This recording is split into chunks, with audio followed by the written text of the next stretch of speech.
really cold out here, so thanks for coming out. Just a little brief background. The ACLU, or the American Civil Liberties Union, was founded in 1920 to defend and preserve the individual rights and liberties guaranteed to all people in the country by the Constitution and the laws of the United States of America. The ACLU commends the Obama-Biden transition team for including sexual orientation and gender identity in its non-discrimination policy as it prepares to assume power in 10, count them, 10 days. Although President Bill Clinton signed Executive Order 11478, which prohibits discrimination on the basis of sexual orientation, there are no explicit federal protections from gender identity bias in government hiring. As the new administration gears up, it should be focused on hiring the best people for the job. By including sexual orientation and gender identity in its non-discrimination policy, the Obama-Biden transition team makes clear that it will focus on the relevant qualities that actually predict an applicant's success on the job. That's a novel idea. Those include professional experience, character, skills, and education. President-elect Obama and Vice President-elect Biden, by explicitly rejecting the bigotry and intolerance of the past, are committing that gay, lesbian, and transgender professionals can serve in the government without fear of discrimination.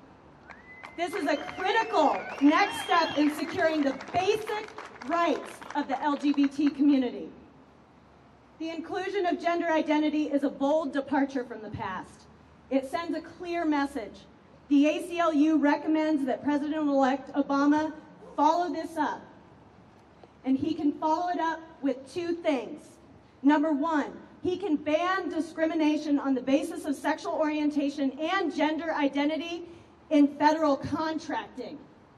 And two, he can urge Congress to pass a Gender Identity Inclusive Employment Non-Discrimination Act on the federal level, called ENDA. The next president will become chief executive of a nation that is greatly weakened. In particular, our freedoms, our values, and our international reputation have been greatly undermined by the policies of the past 8 years. This year, we can begin putting our Constitution back together, and yet the worst economy in generations may become an overwhelming distraction if we are not careful. Fundamental civil and human rights could take a back seat even in a Constitution-friendly White House. People who believe in civil and human rights must seize the opportunity to fix our constitutional crisis and our economic crisis at the same time. It is not a decision of one or the other. It is both, and it is now.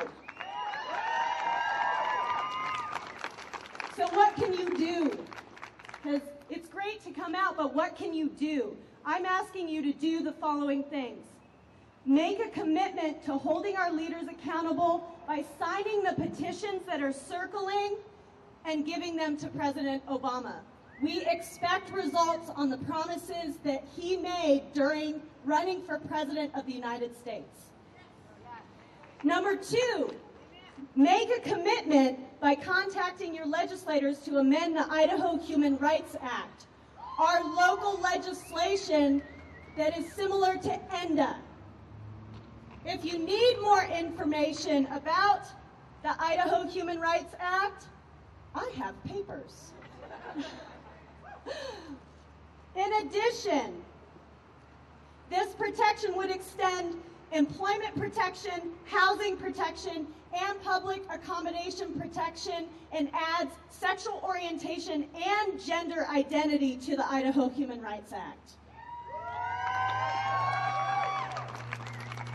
Since we are working on a statewide level, I'm asking you to make a commitment to ask your employer to support these changes. And if they do, contact the ACLU, contact Idaho Equality, contact Idaho Women's Network, or the Interfaith Alliance, in addition to your legislators, and let them know. And finally, make a commitment to holding education administrators accountable to make schools safe for LGBT youth.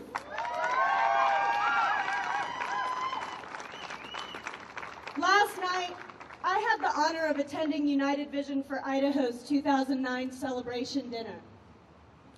When Emily Jackson Edney accepted her award for Grassroots Leader of the Year, one of my personal heroes, she used my favorite Einstein quote. It's the quote that's taped to my computer at work, that quote that I look at every single day. And it says, "Great spirits have always encountered violent opposition from mediocre minds." I implore you, as she implored us last night, now is not the time for mediocrity. Thank you.